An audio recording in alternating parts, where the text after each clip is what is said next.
Question 107. Identifier le réel. Question posée par Catherine en France.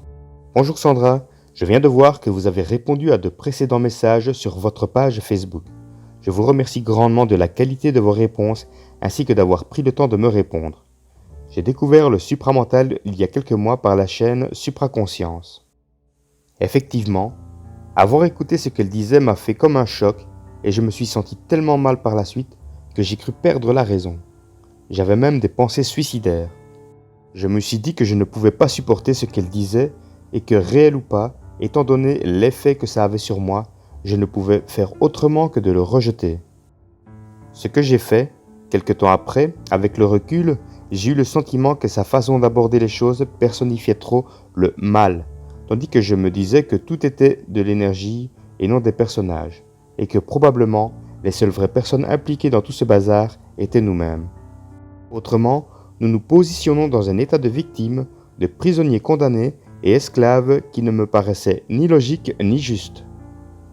Effectivement, cela m'avait complètement polarisé et j'ai fini par comprendre que tout ceci ne pouvait être la réalité. Cela ne faisait qu'engendrer de la peur. Ayant entendu parler de Bernard de Montréal sur sa chaîne, j'ai été voir, il y a plusieurs mois de cela, des vidéos de celui-ci.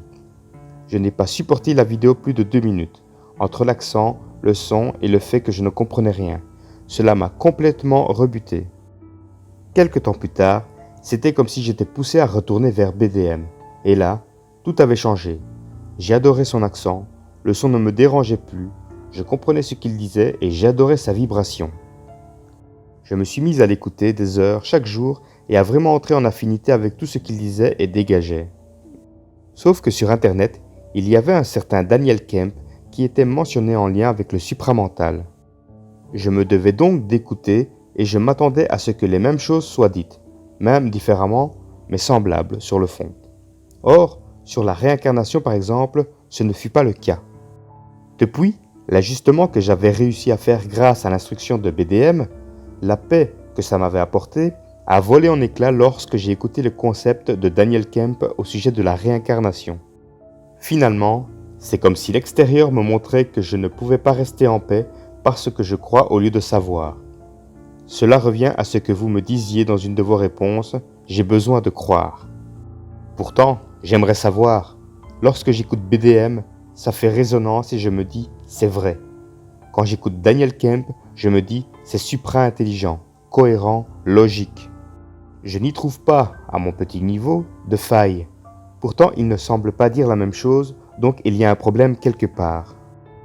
Je me fie sûrement de manière aléatoire à ce que je crois être un savoir tandis que, peut-être, il y a un mélange d'intuition et de raison cartésienne, de désir de croire, ce qui me fait plaisir, etc. C'est difficile de s'en remettre à soi-même quand on n'a pas le contact supramental. Si j'arrête de croire alors que je ne suis pas branché au supramental, alors ça sera le vide, non? En tout cas, vous lire et vous écouter est un plaisir. Je trouve que votre façon d'aborder les choses est douce, apaisante, agréable et j'espère vraiment que j'aurai l'occasion de vous rencontrer sur Paris si vous y faites toujours un atelier de tarot psychique. J'ai également hâte de recevoir votre livre. Mille merci, Catherine. Bonjour, merci pour votre message empreint de réel. Vous faites de grands pas.